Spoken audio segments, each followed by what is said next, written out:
Atos dos Apóstolos tem 3 blocos, né? Começa Atos dos Apóstolos dizendo: vós sereis minhas testemunhas em Jerusalém, em toda a Judéia e Samaria, até os confins da terra.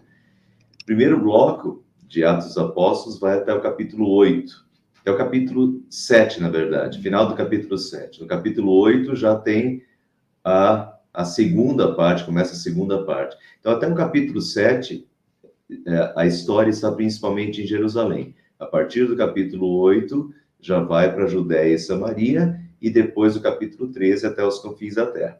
Então, nós estamos terminando agora, vimos até o capítulo 5, e hoje vamos ver o capítulo 6, e depois o capítulo 7, e o capítulo 6 e o 7 são, de novo, um bloco pequeno dentro desse bloco, né, até o capítulo final do capítulo 7.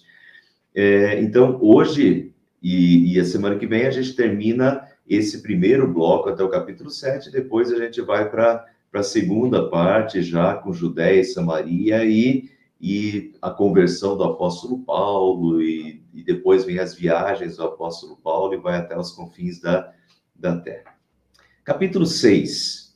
Naqueles dias, e vamos lembrar que naqueles dias, capítulo 2 de Atos dos Apóstolos é o Pentecostes, né?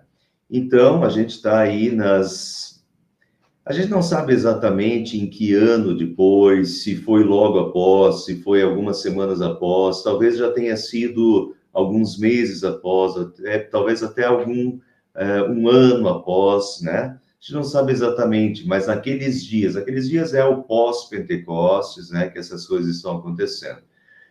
Naqueles dias, crescendo o número dos discípulos, a gente viu que no Pentecostes foram 3.000, depois foram mais 5.000, então a gente tem aí talvez 8.000 e talvez muito mais, porque depois das últimas, vimos no último bloco, né, que mais pessoas iam se juntando, iam sendo convertidas, então provavelmente muito mais, né, pessoas, mas crescendo o número dos discípulos, os judeus de fala grega, entre eles, queixaram-se dos judeus de fala hebraica, porque suas viúvas estavam sendo esquecidas na distribuição diária de alimento.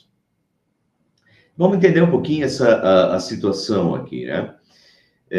Lembra do Pentecostes? No dia do Pentecostes, quando o Espírito Santo dá o dom de línguas para os apóstolos começam a falar em línguas. O que a gente tem lá? Que aquelas línguas eram línguas conhecidas, então a gente vê que as pessoas dizem assim: poxa, como a gente está ouvindo, consegue ouvi-los falar na nossa própria língua materna. Por quê? Porque os judeus, depois tem que voltar lá para o Antigo Testamento, né? Ano 586, quando Jerusalém foi invadida, queimada, até um pouquinho antes, desde o ano 605 até o ano 586, os judeus foram sendo deportados primeiro pela Síria, depois pelo Império Babilônico, e os judeus foram sendo espalhados, né, espalhados pelo Império Babilônico, e depois foram sendo espalhados pela terra, né? Pois veio até o Império com Alexandre o Grande, o Império grego-macedônio, em que Alexandre coloca muitos judeus em Alexandria, por exemplo, no Egito, que vai entrar aqui, logo, daqui a pouco já vai ter um versículo sobre isso aqui, os judeus de Alexandria. Mas, por exemplo, em Alexandria, 1/3 de Alexandria, no Egito, era de judeus. Então, isso tudo é a diáspora, né? É essa dispersão dos judeus depois lá de Jerusalém, né? Da queda de Jerusalém no Antigo Testamento. Os judeus são dispersos pelos mais variados lugares do mundo. E esses judeus, muitos deles voltam para Jerusalém, mas eles voltam para Jerusalém falando o grego, porque o grego era a língua falada na época de Jesus e dos apóstolos. Tanto que o Novo Testamento é escrito em grego, porque grego era a língua falada. Por mais que o Império Romano, digamos que a língua do Império Romano seria o latim, mas essa língua oficial, ela praticamente só era usada pelos juízes, pelos magistrados, pelos advogados, pelos políticos em Roma, especificamente, pelas autoridades. Então, era uma língua, digamos, oficial para o império, para as coisas do império, mas a língua falada, de fato, naquela época, era a língua grega, né? Isso era uma herança do Império Grego-Macedônio. Então, esses judeus que viviam dispersos em muitos lugares, quando eles voltavam para Jerusalém, eles continuavam falando grego e muitas vezes até eles tinham costumes gregos, né? Culturais gregos, filosóficos gregos. E ali até tinha uma grande animosidade quando esses judeus voltavam para Jerusalém, porque eles voltavam com a cultura grega, com a filosofia grega, com as artes gregas, enquanto os judeus que continuaram morando em Jerusalém, continuam preservando os costumes hebraicos, né, os judaicos ainda. Então, ali tinha uma certa animosidade. E isso, de certa forma, a gente vê aqui agora. Os judeus de fala grega já são convertidos, né? São discípulos já foram convertidos, mas os judeus de fala grega queixaram-se contra os judeus de fala hebraica, porque as suas viúvas estavam sendo esquecidas na distribuição diária de alimento. Não se sabe, o texto aqui não necessariamente coloca uma animosidade, coloca que elas estavam sendo esquecidas e houve uma reclamação. Se essas viúvas desses gregos, desses judeus de fala grega, estavam sendo esquecidas de propósito e por um pecado específico, aqui não está colocando como um pecado, entende? Não está colocando necessariamente como uma coisa feita propositalmente. Mas, sim, essas viúvas estavam sendo esquecidas dessa distribuição diária de alimento, então tem essa reclamação, essa queixa desses judeus de fala grega, né? Vamos ver como é que, então, os apóstolos resolveram esse problema. Por isso, os 12 apóstolos reuniram todos os discípulos e disseram: não é certo negligenciarmos o ministério da palavra de Deus a fim de servir às mesas. Irmãos, escolham entre vocês 7 homens de bom testemunho, cheios do Espírito Santo e de sabedoria, e passaremos a eles essa tarefa e nos dedicaremos à oração e ao ministério da palavra. Tá? Agora vamos voltar e vamos estudar isso um pouquinho melhor. Os 12 reuniram os discípulos e disseram: não é certo negligenciarmos o ministério da palavra de Deus a fim de servir às mesas. Bom, eu já estou deixando vocês colar aqui, né? Mas não fique olhando para a parte azul aí, eu já vou chegar nela. Vamos antes voltar um pouquinho. A questão é que as viúvas estavam sendo esquecidas. As viúvas eram um grande... Não é que as viúvas eram um grande problema, mas as viúvas tinham um grande problema nessa época. Nessa época não tinha INSS como a gente tem hoje. O INSS ainda dá às viúvas um certo amparo, mas na época não tinha isso. Era uma sociedade um tanto machista, né, e estava muito vinculada aos homens, e no caso de morte dos homens, as viúvas ficavam sem nada, e principalmente as que não tinham filhos para lhes amparar, elas ficavam absolutamente sem nada. E precisavam de donativos, elas precisavam de ajuda. Tanto que é assim que vocês podem ver no Antigo Testamento, como no Antigo Testamento se repete isso em diversos profetas, desde lá de Moisés, depois os profetas, do cuidado pelas viúvas e órfãos. Viúvas e órfãos. Os órfãos, a gente até pode deduzir, poxa, ficaram sem pai. E as viúvas era a mesma coisa, ficar sem marido é ficar sem sustento. Então, desde o Antigo Testamento tinha cuidado com as viúvas e os órfãos. E esse problema crescia nessa época aqui, porque muitas dessas viúvas que estavam morando em outros lugares, elas queriam ser sepultadas em Jerusalém, porque tinham uma expectativa de que o Messias viria a Jerusalém, e então elas querem ser sepultadas em Jerusalém. E isso leva muitas pessoas a virem a Jerusalém. E daí o problema com as viúvas fica maior ainda, especificamente em Jerusalém, por causa desse fenômeno. Os judeus, até baseados na lei do Antigo Testamento, o cuidado com as viúvas e os órfãos, eles tinham distribuições e procuravam dar o amparo para as viúvas. E isso, então, os primeiros discípulos continuaram fazendo, imitando esse costume judeu. Por exemplo, os judeus tinham duas formas de fazer. Para os residentes fixos em Jerusalém, geralmente eles ajudavam com dinheiro, as viúvas, por exemplo. Eles davam em dinheiro o suficiente para elas comprar 14 refeições, que era uma semana. Então, na semana seguinte, elas vinham de novo e recebiam mais dinheiro suficiente para mais 14 refeições, para mais uma semana. E assim ia. Isso era uma forma, geralmente para os mais residentes de Jerusalém. E para aqueles forasteiros, aqueles que estão em Jerusalém, mas não residem em Jerusalém, esses forasteiros, presumindo que eles estão ali mais de passagem, eles eram atendidos diariamente com comida. Há uma divergência entre os estudiosos desse texto sobre o que esse texto está falando. Embora esteja ali dizendo servir as mesas, o que a gente deduz que seja alimento, pela língua grega, talvez pode sugerir tanto um quanto o outro costume. O que nós sabemos, e a gente tem que voltar aqui, o que a gente sabe é que, lembre dos textos anteriores, principalmente do final do estudo anterior. No final do estudo anterior, a gente teve, e relembramos o capítulo 2 também, e o capítulo 4, que as pessoas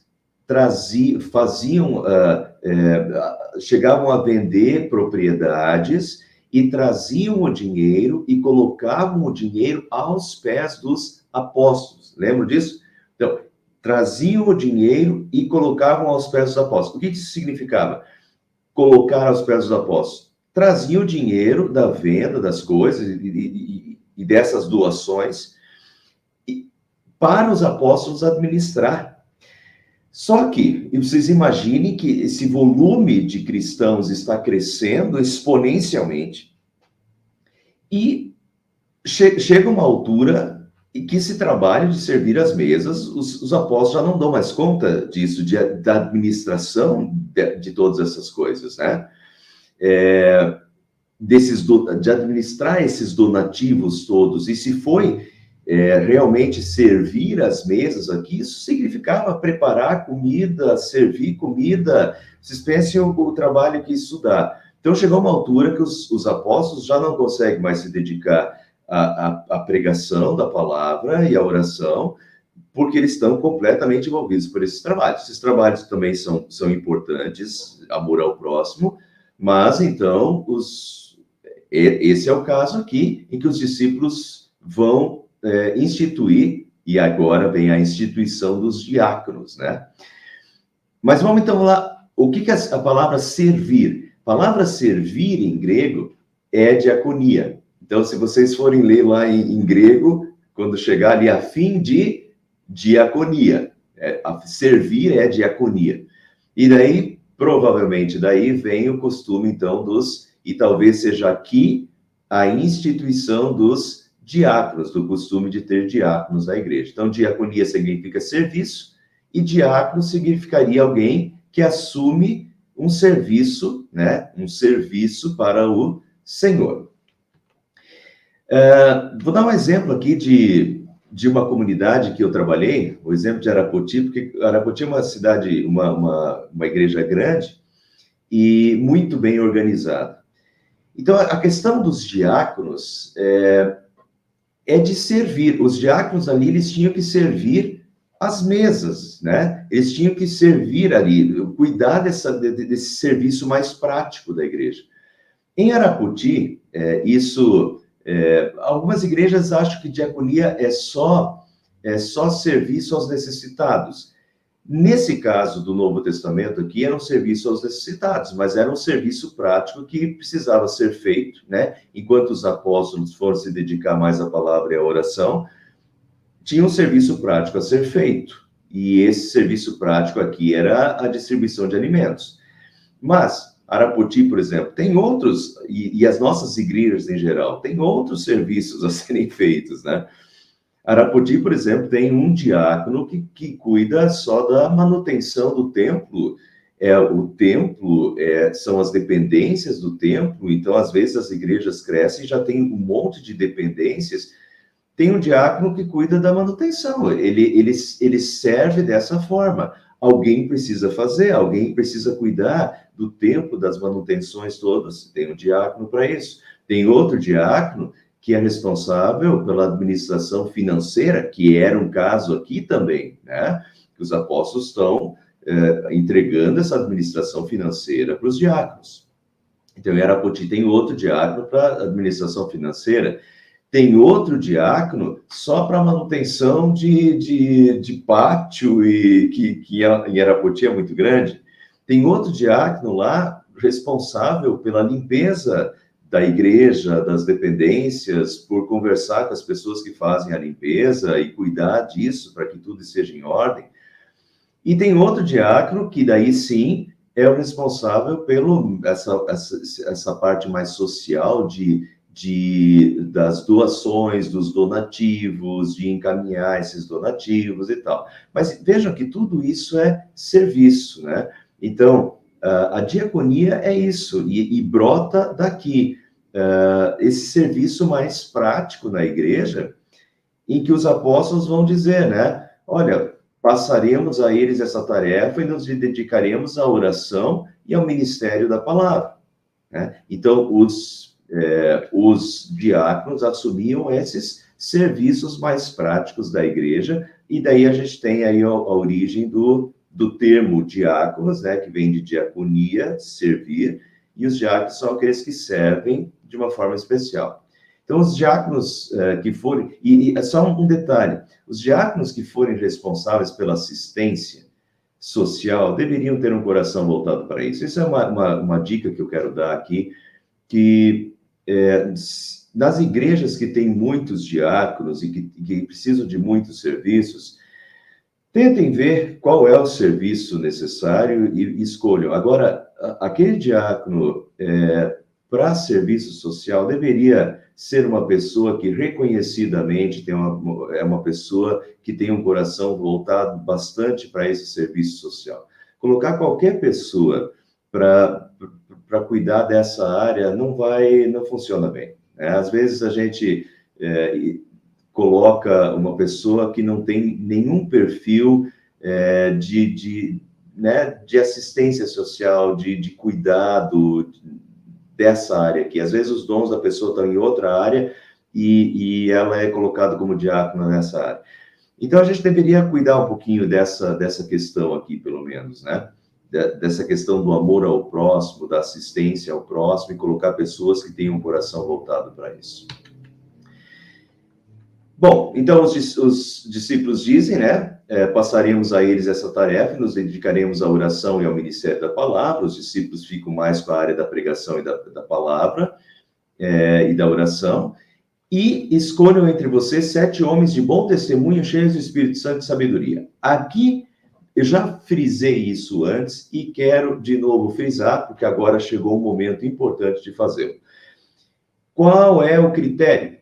Escolham entre vocês. Então, os discípulos, é legal que os discípulos, eles vejam que, diferente às vezes hoje dos apóstolos de hoje, né, que são os bambambam das igrejas e que praticamente são os presidentes das empresas e gerem até o lucro das empresas, os apóstolos aqui, eles entregam para os diáconos a administração, inclusive dos donativos, né?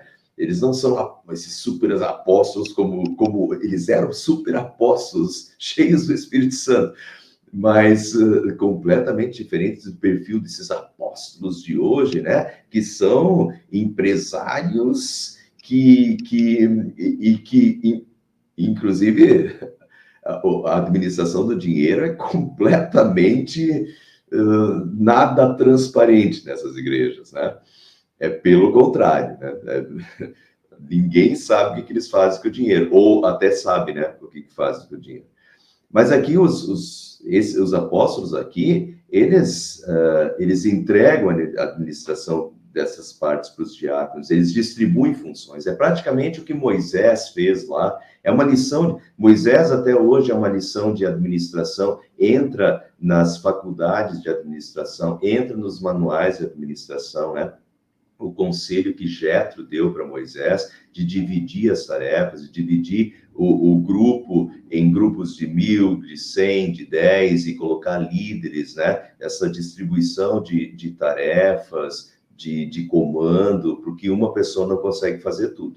E é isso que aconteceu aqui, né? Os discípulos tiveram esse desprendimento de fazer isso, né? De dar esses outros serviços para os diáconos, e assim essa organização ficou muito melhor.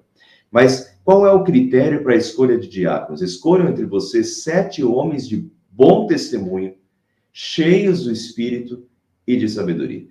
Cheios do Espírito é que você vê que o Espírito Santo está agindo na pessoa, isso já é fácil da gente ver, que o Espírito Santo está agindo pelo bom procedimento da pessoa, pelo jeito, né? Pelo jeito dela, você vê que ela tem fé, que o Espírito Santo está agindo, pelos frutos os conhecereis.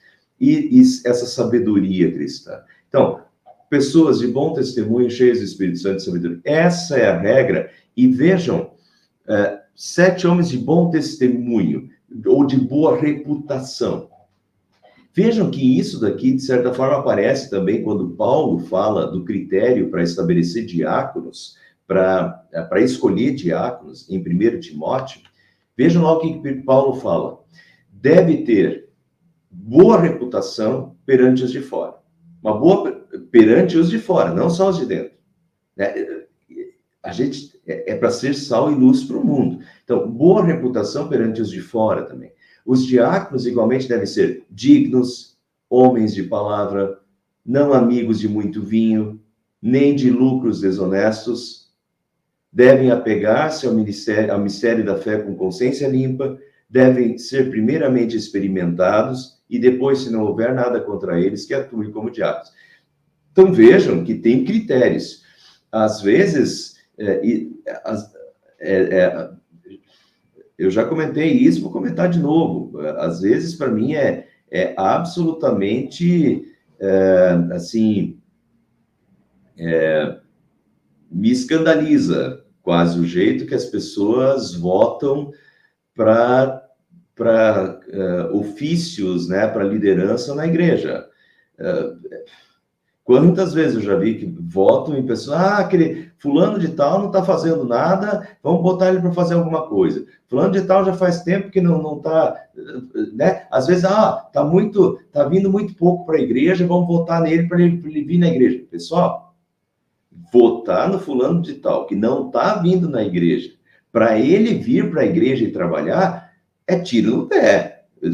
Pode ser que alguma hora, pode ser até que dê certo em algum caso, mas não está completamente fora dos critérios bíblicos.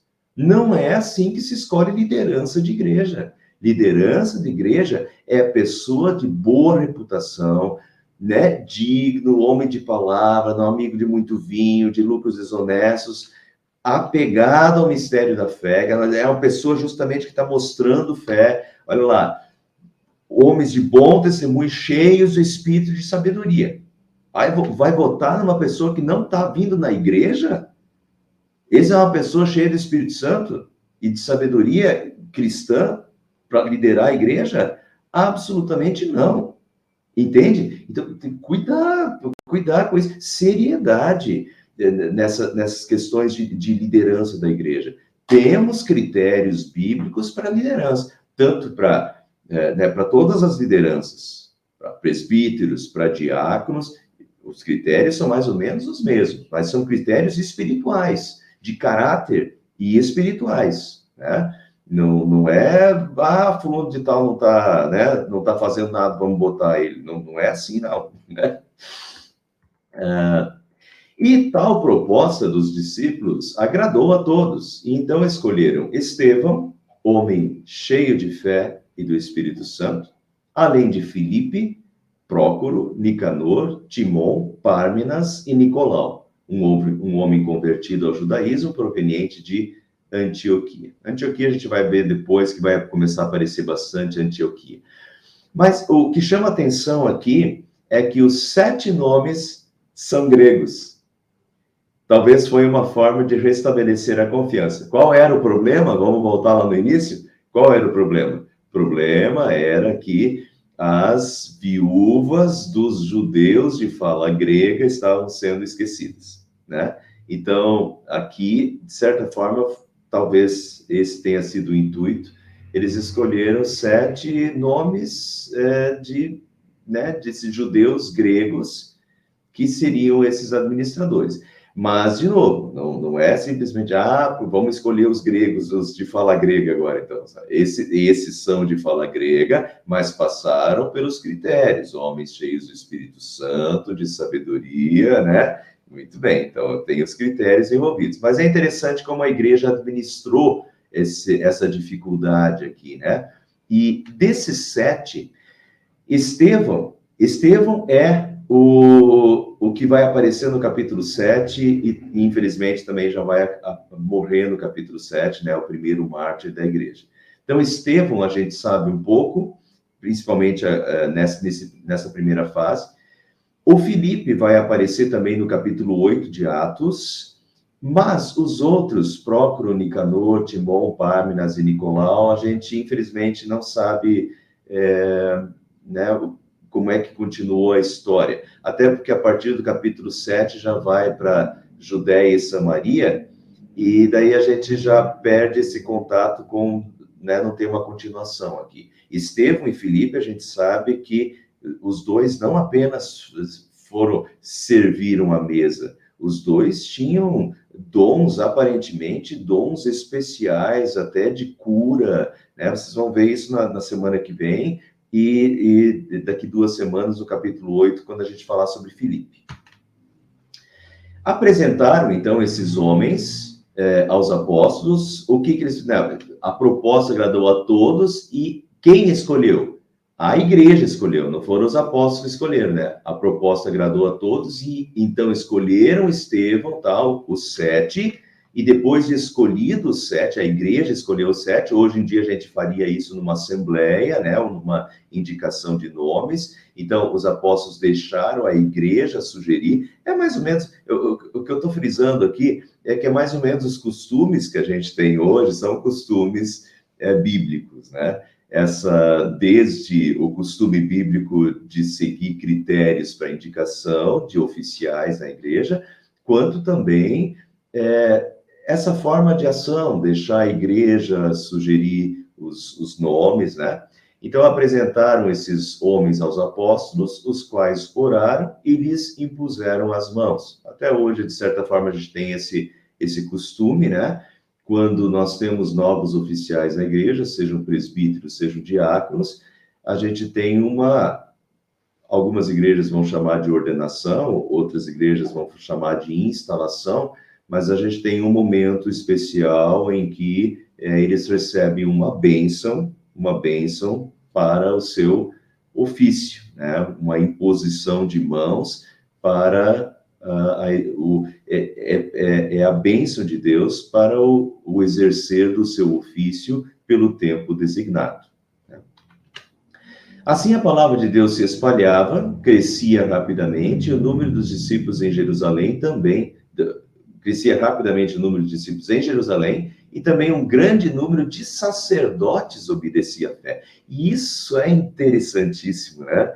Que sacerdotes obedeciam à fé, quer dizer, sacerdotes eram convertidos. A gente já viu lá a hostilidade dos sacerdotes, principalmente dos saduceus, lá dos que comandavam o ambiente do templo, né? Mas muitos sacerdotes estavam sendo convertidos. A gente sabe que, nessa época, havia aproximadamente 18 mil sacerdotes. Vamos voltar lá, que a gente tinha a tribo de Levi como tribo designada, né, para todos os serviços do templo. Então, chega nessa época que nós temos ainda todas essas digamos, a tribo de Levi, ou esses descendentes, né, que são ligados a essa tribo sacerdotal e estão lá a serviço do templo. E a gente sabe que eram aproximadamente 18 mil nessa época aqui. E é interessante, então, que muitos desses sacerdotes começaram a se converter, serem convertidos ao cristianismo, né? Obra do Espírito Santo. E a igreja crescia rapidamente. O crescimento da igreja continua acelerado. E agora começa a aparecer Estevão, que começa a aparecer no capítulo 6, e todo o capítulo 7 é o discurso de Estevão depois. Estevão, homem cheio de graça e do poder de Deus, realizava grandes maravilhas e sinais entre o povo, né? Então vejam aí que não é simplesmente alguém que estava servindo à mesa, era de fato uma pessoa, né, cheia do Espírito Santo e até do poder de Deus, e realizava maravilhas e sinais. A gente não sabe, o texto não diz quais eram as maravilhas, quais eram os sinais, mas quando a Bíblia traz esse tipo de linguagem aqui, esse tipo de linguagem está associado sempre a milagres extraordinários, né? A ação do Espírito Santo através deles. Contudo, levantou-se oposição dos membros da chamada Sinagoga dos Libertos, dos judeus de Cirene e de Alexandria, bem como das províncias da Cilícia e da Ásia. Bom, agora a perseguição continua, a gente já vê que a perseguição está aumentando. Primeiro eles prenderam Pedro, na primeira ocasião do Pentecostes, depois, quando eles curaram, né, eles já mandaram açoitar. Então, a perseguição contra os discípulos está aumentando de volume. Vai terminar aqui na primeira morte, né, tirando Jesus, é claro, né, mas o primeiro mártir do cristianismo aí, que vai ser Estevão. Então, vejam, levantou-se a oposição dos membros da chamada Sinagoga dos Libertos. Que deixa eu tentar explicar isso para vocês entenderem esse panorama, de novo, panorama dessa época. Vamos pegar aqui o mapa do Pentecostes. No Pentecostes a gente viu que esses judeus, as diversas partes, estavam em Jerusalém, né? Vamos aproveitar o mesmo mapa. Então, Cirene é aqui, na Líbia. Alexandria é aqui, no Egito. Então, vocês veem que esses dois aqui estão na mesma região e até são mencionados juntos, né, os judeus de Cirene e de Alexandria. Aqui a gente tem províncias da Cilícia e da Ásia. Província da Cilícia, não tem o nome no mapa aqui, mas aqui está Tarso, é a cidade de Paulo. Paulo era da Cilícia, né? Provavelmente talvez até Paulo estivesse no meio disso aqui, porque, lembrando dos estudos anteriores, Paulo era aluno lá do... Poxa, me fugiu o nome do homem agora, que nós mencionamos no último estudo, né? Me fugiu, depois vamos ver se eu lembro até o final do estudo. Mas Paulo era aluno daquele professor que ensinava, né, um bambambam da época, do Sinédrio ali. Então, Paulo, é muito provável que Paulo fazia parte desses judeus aqui, né, vindos da Cilícia, e que participavam dessa sinagoga. E da Ásia também, né, que é essa região aqui. Sinagoga dos Libertos. Libertos porque esses judeus, muitas vezes judeus eram escravos, e escravos que eram libertados. Depois que tinham a sua liberdade, podiam voltar para Jerusalém. E esse é o caso. Provavelmente, nessa época aqui, em Jerusalém tinha diversas sinagogas. E uma sinagoga para cada um desses lugares, né? Então, provavelmente o que tinha aqui era a sinagoga dos libertos, a sinagoga dos judeus que tinham vindo de Cirene e de Alexandria, e outra sinagoga dos que tinham vindo da Cilícia e da Ásia.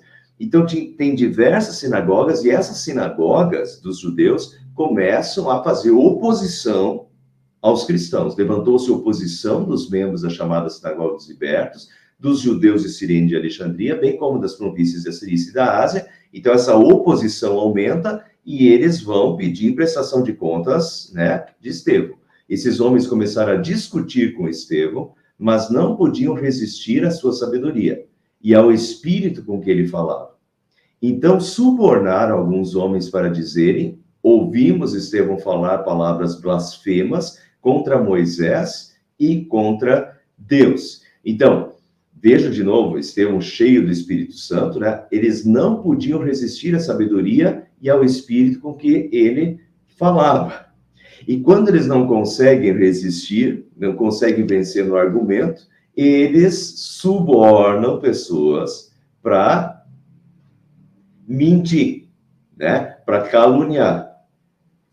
Se fosse hoje em dia, a gente está na moda usar, né? Criar narrativas. Então, eles pagaram pessoas para criar narrativas diferentes. Hoje está na moda esse negócio de criar narrativa, né?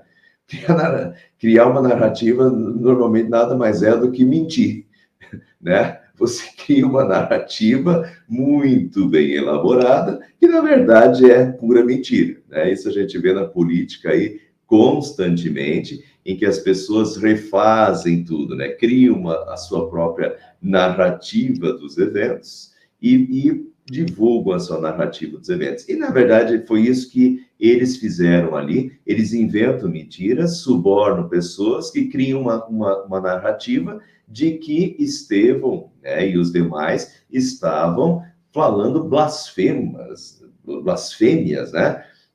Falando mal de Deus, ou distorcendo coisas, o caráter de Deus.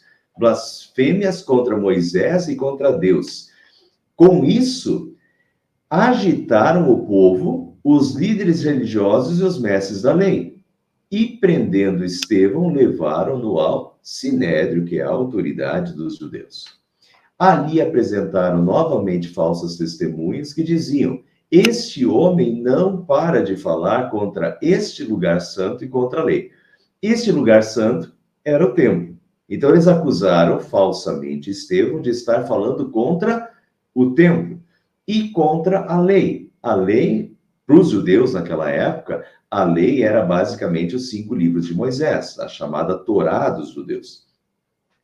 E aqui, pessoal, tem uma coisa interessante. Olha a narrativa e a mentira. A mentira e a narrativa foi muito bem elaborada e os argumentos muito bem elaborados, porque o que eram esses argumentos aqui?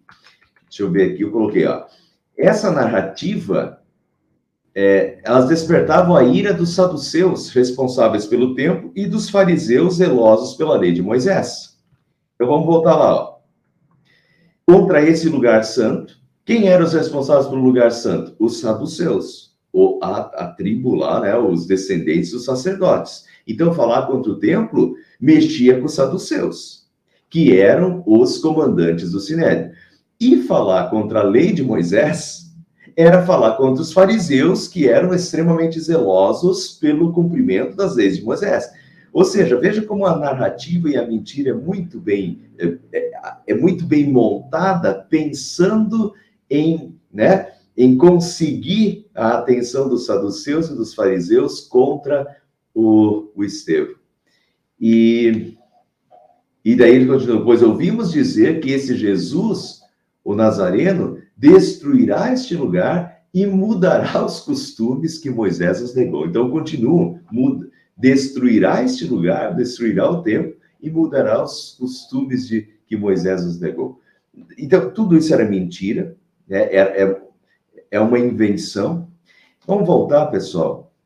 Mateus, capítulo 5, Jesus diz assim: bem-aventurados serão vocês quando, por minha causa, os insultarem, os perseguirem e levantarem todo tipo de calúnia contra vocês. Levantarem todo tipo de calúnia contra vocês. Foi isso que fizeram com Jesus. O julgamento de Jesus foi um julgamento completamente injusto e baseado em mentiras e invenções, né? Lembram lá que eles chamaram, mesma coisa que aconteceu com Estevão, aconteceu com Jesus, eles pagaram, eles subornaram pessoas para inventar, né, discursos e narrativas contra Jesus, para conseguir condenar Jesus. E agora eles fazem a mesma coisa aqui com Estevão. Bem-aventurados são vocês quando levantarem todo tipo de calúnia contra vocês. Infelizmente, até hoje em dia isso acontece, se é que até não está acontecendo, né?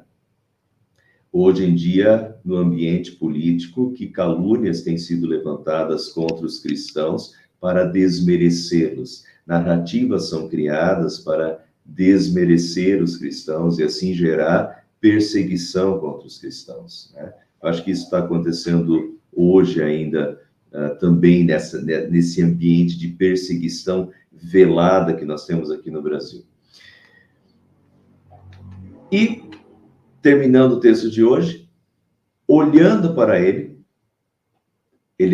Estevão está na frente do Sinédrio. O Sinédrio, vamos retornar lá, o Sinédrio era um grupo formado por 70 anciãos, né? Mais o sumo sacerdote. Então, esse grupo de 71 pessoas ali interrogando Estevão, olhando para ele, todos os que estavam sentados no Sinédrio viram que o seu rosto parecia o rosto de um anjo. Então, aqui a gente pode até lembrar da transfiguração de Jesus, né? Que na transfiguração de Jesus, o rosto de Jesus brilhava.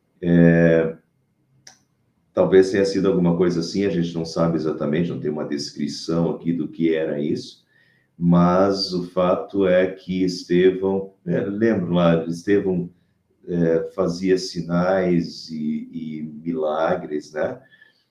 Cheio do Espírito Santo, e aqui a gente tem uma manifestação de Estevão, assim como agora vem, e nós não vamos entrar nisso hoje a gente vai terminar por aqui, mas na semana que vem a gente vai pegar o capítulo 7, e o capítulo 7 é o discurso de Estevão, e o discurso de Estevão é um discurso novamente inspirado pelo Espírito Santo. Não vamos passar hoje, porque tem 53 versículos, o discurso de Estevão, né? Termina com a morte de Estevão, com o apedrejamento, né? E a morte de Estevão. Mas hoje, então, já terminamos aqui com o gostinho de querer saber o que vai acontecer e quais vão ser as palavras de Estevão. Mas termina desse modo, que depois de todas essas falsas acusações, esse julgamento aí injusto, né, com subornos, o rosto de Estevão parecia o rosto de um anjo. E mesmo com essa manifestação aqui, nem isso amoleceu o coração do Sinédrio, que termina com a morte, né, do primeiro mártir aí do cristianismo, que é Estevão. Então, terminamos hoje por aqui. Assistam o próximo estudo da semana que vem, que é a continuação, Atos capítulo 7, que tanto termina a história de hoje, de Estevão, quanto também termina o primeiro bloco de Atos, né, em que os discípulos estão em Jerusalém, até que começa essa perseguição, e a gente está vendo essa perseguição se avolumando cada vez mais. Primeiro eles prendem, eles ameaçam, depois eles açoitam, e agora eles vão matar, né, o Estevão no final aqui, e a partir daí, então a igreja, ela sai de Jerusalém e ela vai para a Judéia e para Samaria, e assim, né, Atos capítulo 1, versículo 8, está se cumprindo literalmente.